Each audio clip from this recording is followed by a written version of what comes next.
Bonjour, dans cette vidéo, on va voir le partitionnement en MongoDB. Pour commencer, on va voir la réplication en MongoDB. En fait, la réplication, elle assure la redondance et augmente la disponibilité de données. Avec plusieurs copies de données sur différents serveurs de base de données, la réplication offre un niveau de tolérance aux pannes contre la perte d'un seul serveur de base de données.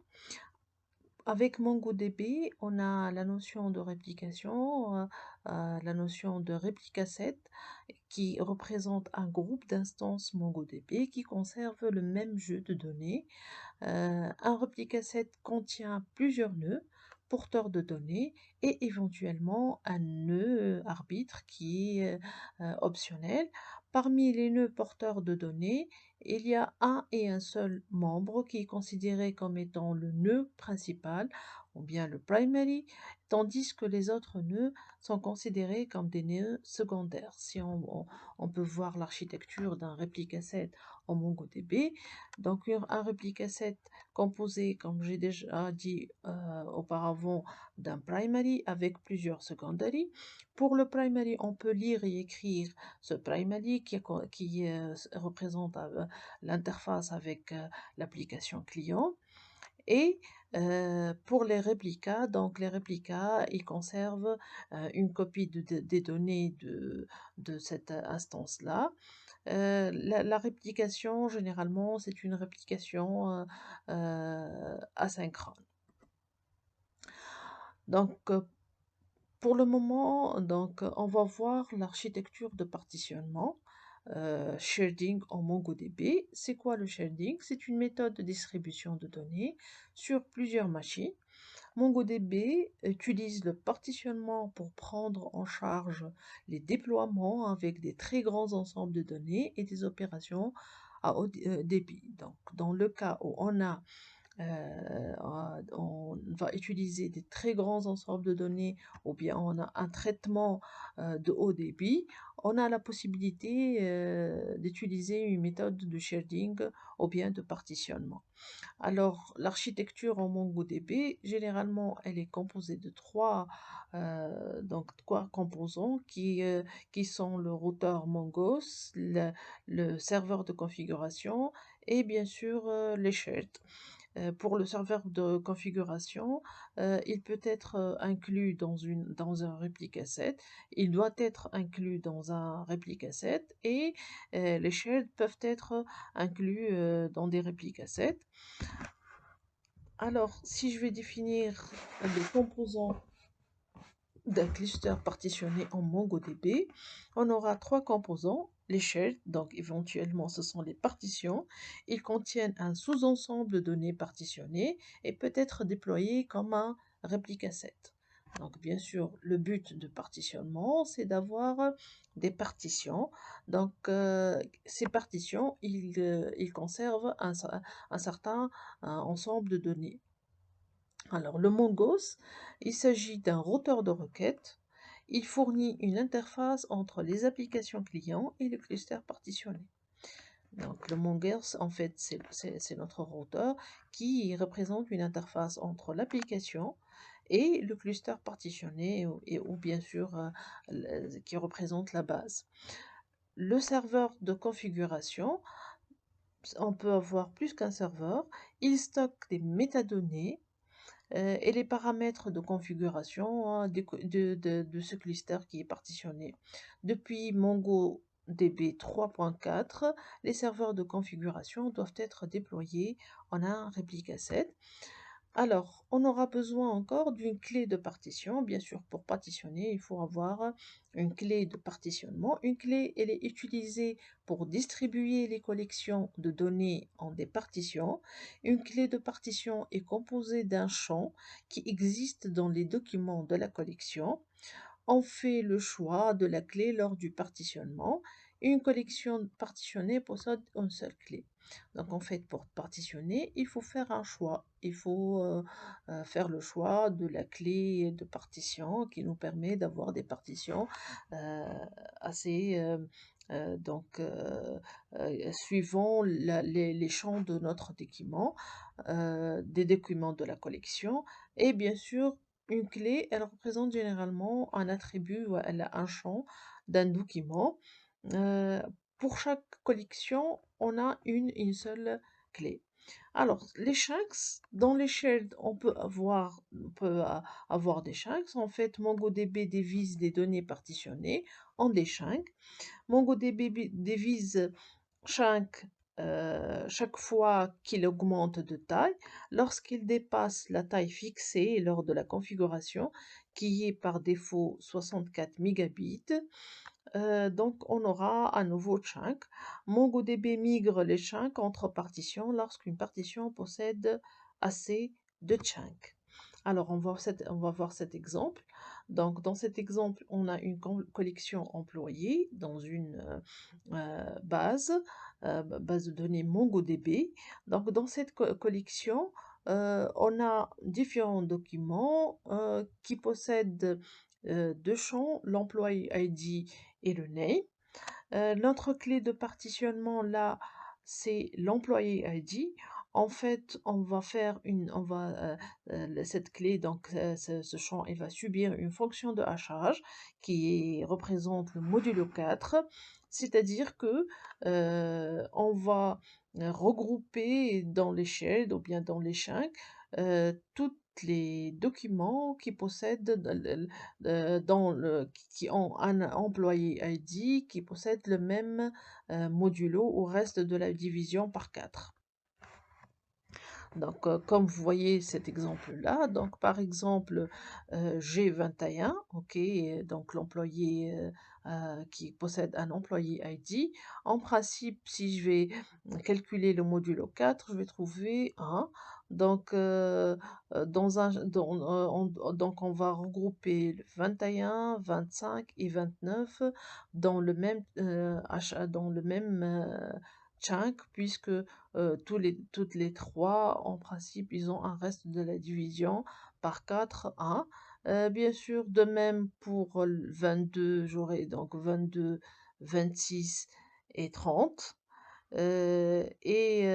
Pour 23, donc j'aurai 23 et 27.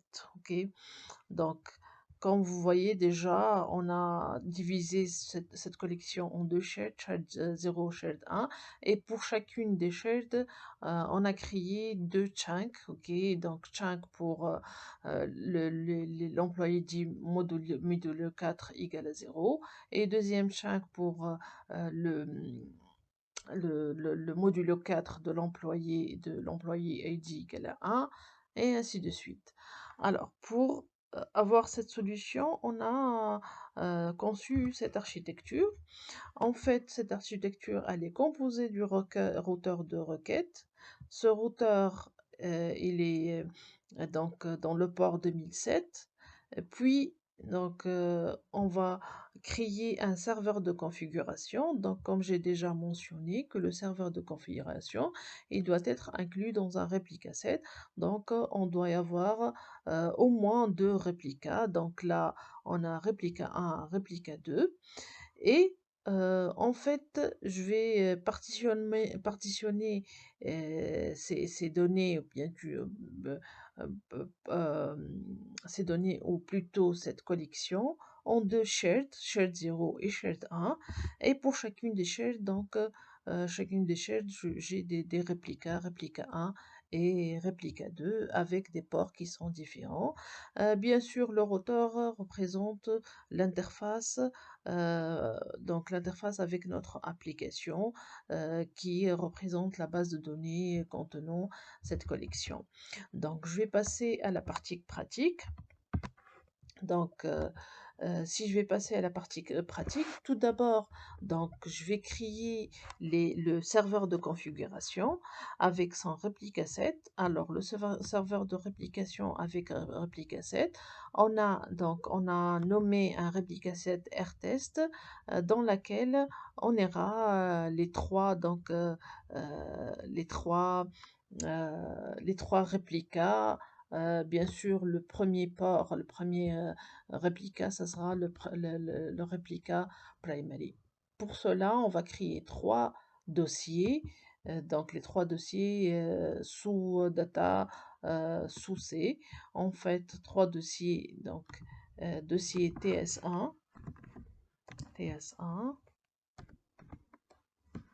un autre dossier TS2 et un autre dossier TS3. D'accord? Et puis, je vais passer à CMD. Et dans le CMD, je vais créer, donc je vais ouvrir plutôt un réplicassette. Ok?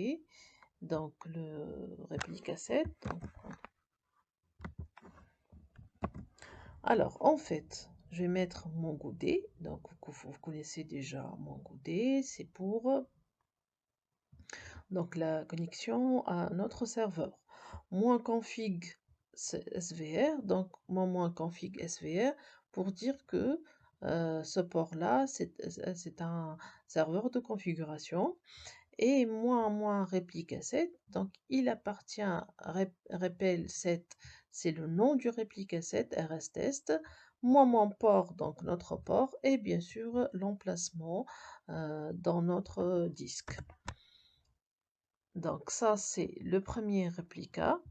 Donc le premier réplica, donc son emplacement c'est sous data sous TS2. Bien sûr, comme on a vu donc l'autre fois, généralement le moins dp path, il correspond au path de cette instance du serveur. Donc de même, je vais créer donc un autre port, donc un autre nœud, donc nœud avec dans le port 2002 comme on a vu déjà, donc le premier réplica secondary. Et bien sûr, il appartient à leur application, de même application RSTest avec le port 2002 et moins db path. Je mettrai donc data TSD et on n'oublie pas donc de mentionner que c'est un config server.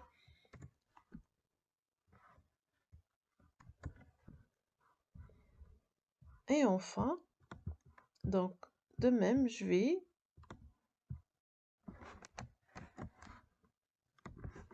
ouvrir un autre CMD pour configurer le dernier nœud qui appartient au réplicassette. Alors, maintenant, je vais ouvrir le shell. Ok, donc dans le port Mongo moins port 2001. Alors, dans ce shell là, je vais faire la configuration, c'est-à-dire je vais mettre donc le config dans lequel je vais mettre l'ID du réplicassette et les membres. Donc les membres, on a le premier membre avec l'ID 0 qui est composé de localhost 2001, localhost 2002, localhost 2003. Bien sûr, là, on est en train de travailler sur le serveur local. C'est pour cela on utilise localhost. Au cas où on est en train de configurer notre cluster distribué, donc on mettra l'URL du serveur. Alors, j'ai créé le config, donc c'est une donc juste là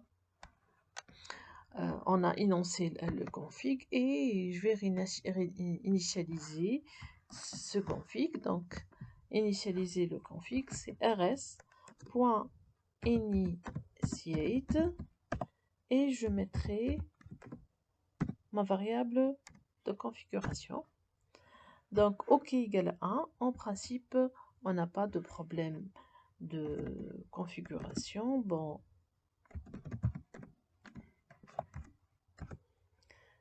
donc là RS test, donc je suis dans le port 2001. RS test, c'est notre primary et ça va de soi puisque c'est notre primary. On aura le port 2002 et le port 2003, ce sont des secondary. Alors donc, maintenant je vais passer à la création des shirts. Ok, je vais passer à la création des shirts. Donc, ou plutôt les partitions. C'est pour cela je vais créer SO, je vais créer des dossiers ou des répertoires SO1, SO2, en principe qui représentent le port de shared 0, donc port shared 0, réplica de shared 0, réplica 2 de shared 0. Donc je vais créer ces trois. Donc je vais créer ces trois répertoires S0,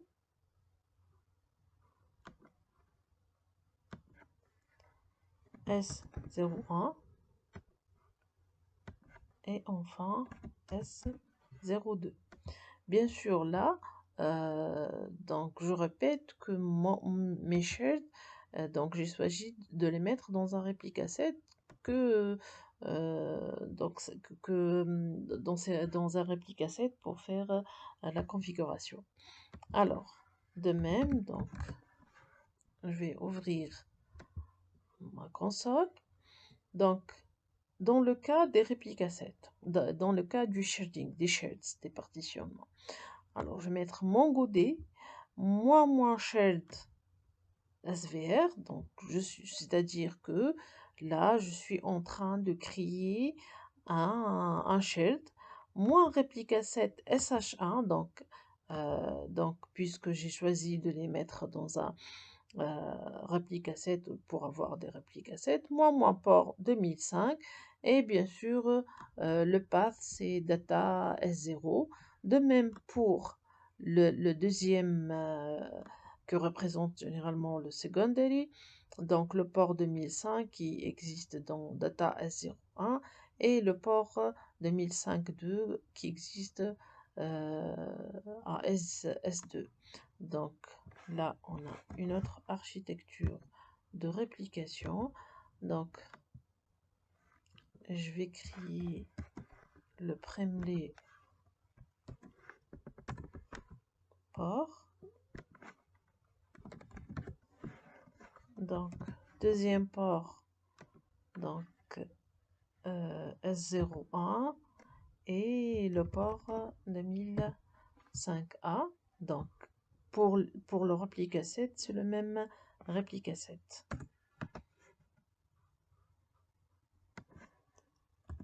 Et de même, donc mon côté, c'est un shared réplica set, le port 2005.2 et SCS SO02, S0, S02. Donc là, j'ai créé mes shared. Et bien sûr, comme j'ai fait dans le cas de serveur de configuration, donc je vais me connecter dans le shell avec le port 2005. Je vais configurer mon réplica set SH1 avec les membres dans le localhost 2005, 2005.1, 2005.2 et après je vais initialiser mon réplica set.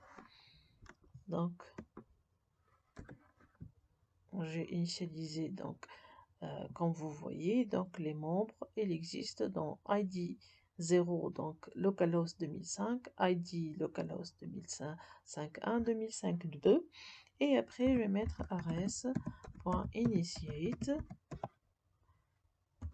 et je vais donner ma variable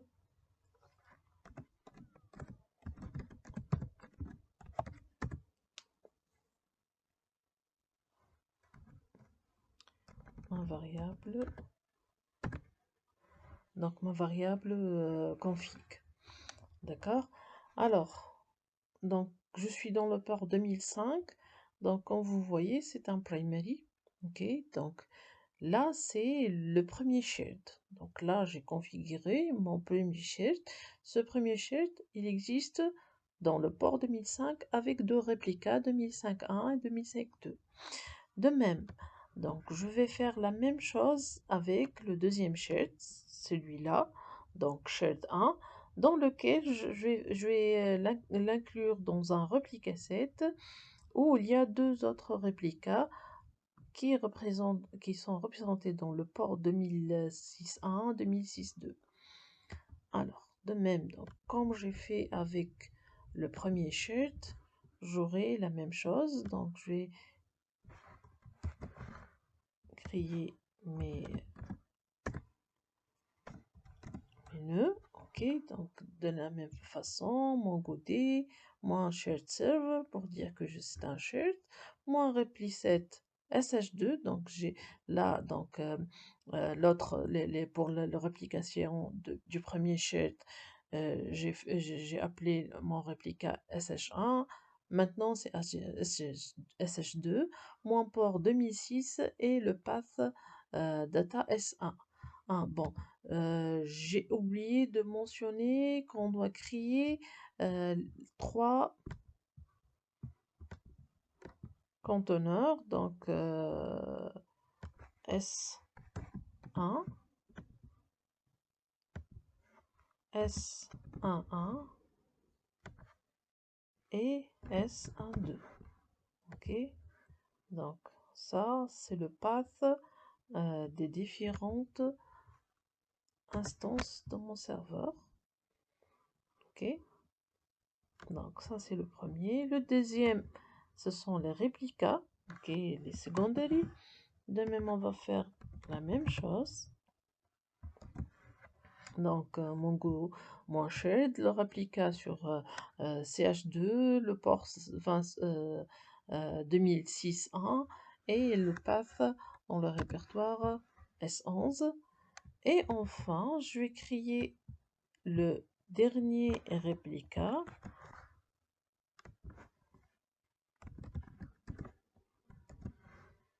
Le dernier réplica qui existe dans le port 2006.2. Donc comme j'ai fait avec le premier shared, donc je vais me connecter avec le shell dans le port 2006.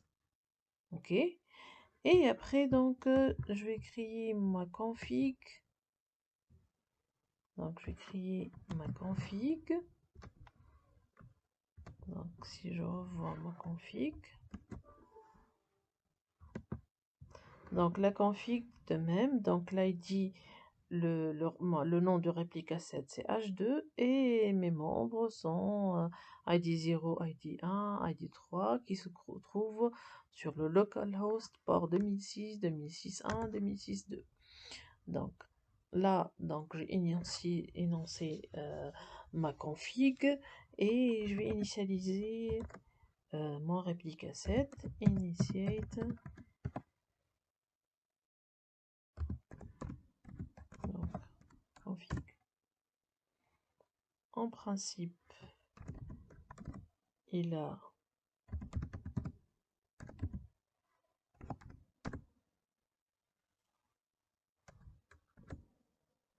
d'accord. Donc en principe là, il a initialisé la réplica set du 10e shared. Donc le port 2006, c'est notre primary. Alors maintenant, je vais créer le serveur de routard ou un serveur Monks. Donc dans ce serveur-là, donc je vais créer un Monks, mon port 2007. Donc comme on a mentionné là, le routeur il est sur 2007. Donc qu'est-ce que j'ai fait pour le moment? Donc j'ai créé le serveur de configuration, j'ai créé les shared et maintenant donc je vais attribuer ce serveur-là et ces shared à ce routeur pour nous permettre d'initialiser le partitionnement. Donc, c'est une architecture autonome. Donc, faut faire attention. Là, on travaillé avec une base de données NoSQL MongoDB. Cette architecture, elle est autonome. Dans le cas où on a greffé le MongoDB sur Hadoop, sur l'HDFS, donc toute cette partie d'architecture, la partie de réplication, la partie de partitionnement, ainsi de suite, en principe, c'est le HDFS qui se charge de ça. Ok, donc là, par contre, on est en train d'utiliser MongoDB. On est en train de créer notre architecture qui est autonome. Alors, donc si je reviens à cet exemple, donc on a créé serveur de configuration, on a créé les shared, sachant le serveur de réplication, de configuration plutôt, il appartient à un réplica set dans lequel on a deux réplicas secondary et pour chacun des shared de la même façon, donc j'ai créé deux réplicas secondary pour chacun des shared. Alors, donc, si je reviens sur le routeur il est sur le port 2007. Donc, pour créer un routeur, alors, je vais utiliser mongoose, donc la commande mongoose, pour port 2007, -config db, rtest, localhost 2001. Donc, en fait, mongoose, donc je vais créer le mongoose sur le port 2007 et on doit mentionner le serveur de configuration qui existe sous le réplica set rstest localhost 2001 qu'on a déjà créé. Alors,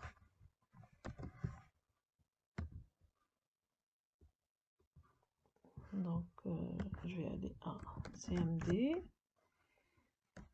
donc mongoose mon port 2007, mon config db, rstest localhost 2001. En principe, donc notre serveur il est en train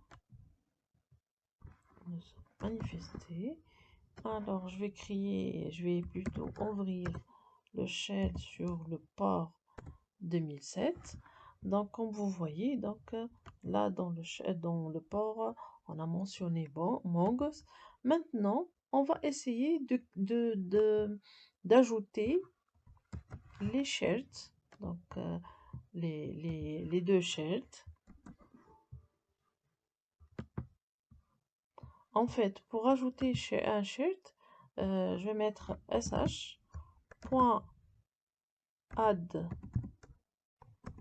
shell et donc en principe je vais mettre l'URL de mon shell, donc ch1 puisque le premier, donc le premier shell 0 existe dans un réplica set qui s'appelle sh1 et on dit slash localhost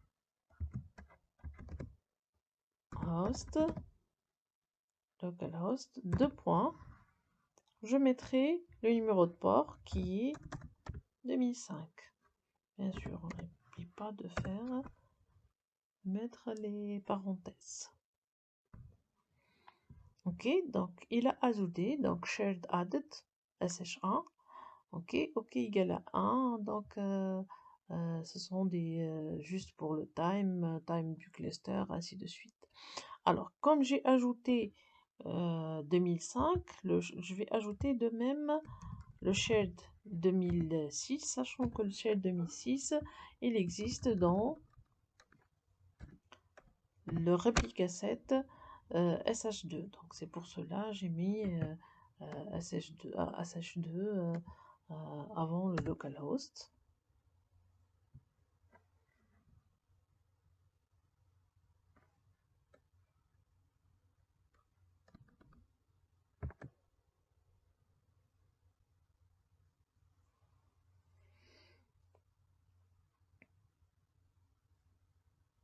Donc, de même, on a créé le shared, donc le deuxième shared, on a plutôt ajouté le deuxième shared au routeur, donc au routeur de rectage, donc Mongoose. Maintenant, on va initialiser la réplication. Donc en fait, je vais initialiser la réplication sur cette base de données qu'on a appelée VTDB. Alors, là, je vais mentionner au Mongoose, ok, que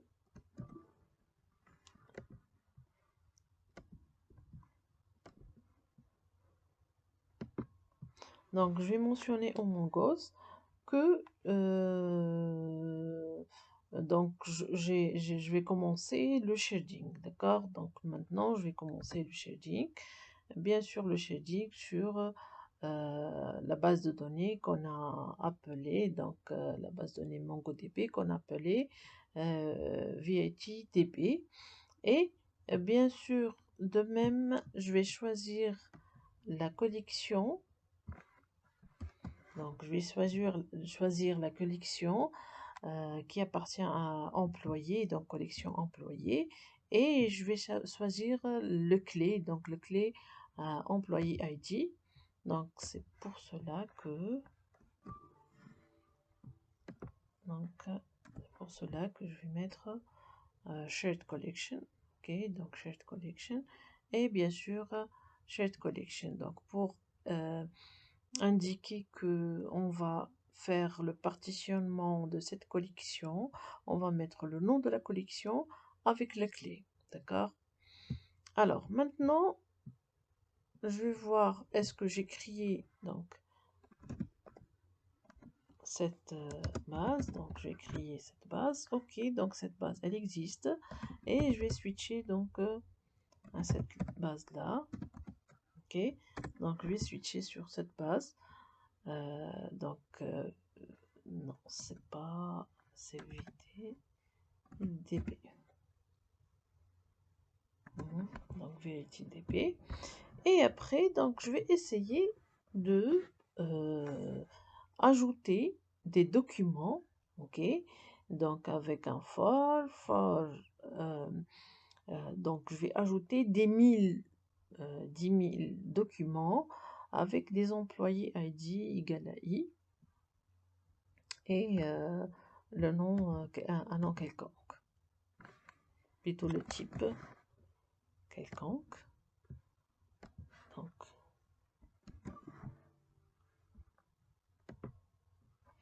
alors, for i égale à 1, i strictement inférieur à 1000, i++, et je vais ajouter, je vais insérer, insert, je vais ajouter un document, ok, le document, il possède un employé ID avec le type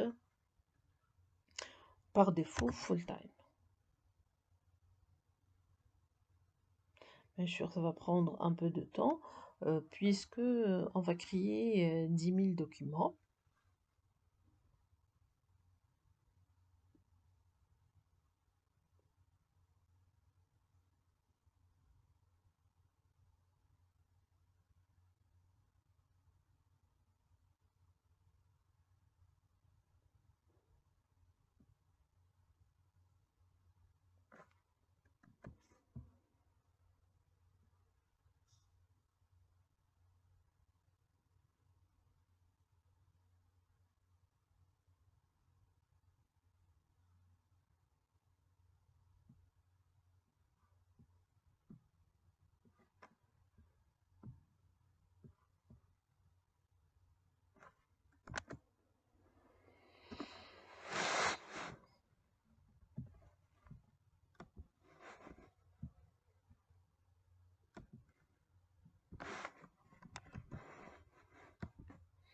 Donc après la création, donc je vais voir donc la distribution, comment on a fait la distribution.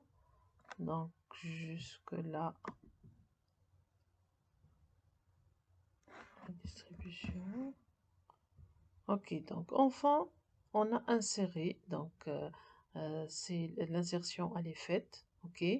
Maintenant, on a inséré, suivant donc l'insertion là, on va voir donc db employé.get shared distribution. Donc on va voir donc le résultat de distribution.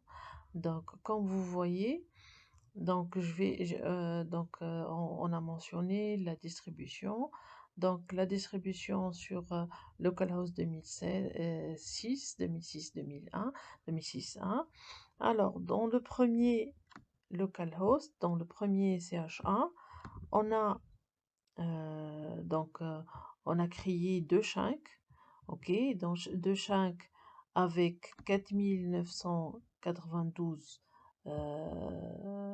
documents, et dans le chunk, donc le shared plutôt, donc dans le shared SH2, donc qui appartient à localhost 6000 de 2006, on a 5007 documents. OK, et on a deux chunks. Pour le deuxième shared, on a 4992 avec deux shared. OK, et au total, donc on aura 9999 et avec 4 chunks. Le premier shared contient 50% des data, le deuxième 50,07 data, et le deuxième, donc on aura 49,9 pourcentage du data. Donc ce sont des résultats qui sont bien sûr assez intéressants. Si je veux voir donc le statut de mon partitionnement, donc on aura donc là donc rs.statut. Donc dans rs.statut, il nous donne plus de détails donc sur la version du sharding, les shards, donc l'état du shard. OK, donc est-ce que c'est currently enabled ou non, ainsi de suite. Et bien sûr là il va nous donner les databases, donc l'id primary avec sh1, sh2, et les partitionner avec donc les chunks, avec plus d'informations par rapport à tout ce qui est donc à ce qu'on a eu comme shading. J'espère que vous avez bien compris, que vous avez plutôt assimilé la partie pratique du shared. Donc si je reviens une autre fois à ce qu'on a fait, donc là on a créé, donc on a une collection. OK, dans la collection, plutôt on a instauré l'architecture. L'architecture, elle est composée d'un routeur, composé d'un routeur de configuration, et composé des shared éventuellement. Donc, tout d'abord, on a configuré le serveur de configuration. Donc, le serveur de configuration, il doit être inclus absolument dans un réplica set. Bien sûr, ça va de soi pour assurer la disponibilité. Si on a un seul serveur de configuration qui peut donc tomber en panne à tout moment. Pour cela, donc, on doit forcément, surtout lorsqu'on utilise MongoDB avec une version ultérieure à 3,4, donc on doit l'inclure dans une réplica set. Et puis j'ai créé deux shared, OK, donc shared 0, shared 1. De même, pour chacun des shared, je les ai inclus dans un réplica set. Pour chacun des shared, ils ont deux réplicas. OK. Pour cela, j'ai créé sh1 et sh2. Ce sont les réplica set avec leur configuration, comme on a fait avec le serveur de configuration. Et puis, donc, j'ai créé mon serveur Mongoose, dans lequel j'ai ajouté mon serveur de configuration. On a ajouté les shared, OK, donc dans ce serveur-là. Puis, on a commencé, donc, Enable Sharding, on commence par Donc, mentionner la base dans laquelle on va faire la réplication. De même, on va mentionner la collection et on s'est connecté à cette base-là. Et après, on a ajouté 10 000 employés, des 1000 documents d'employés. Après, donc, on a effectué le shading qui a, qu'on a un résultat qui est assez important du fait que chacun des shades, il dispose à peu près de 50% des documents de toute la collection. Donc, merci pour votre attention et à la prochaine.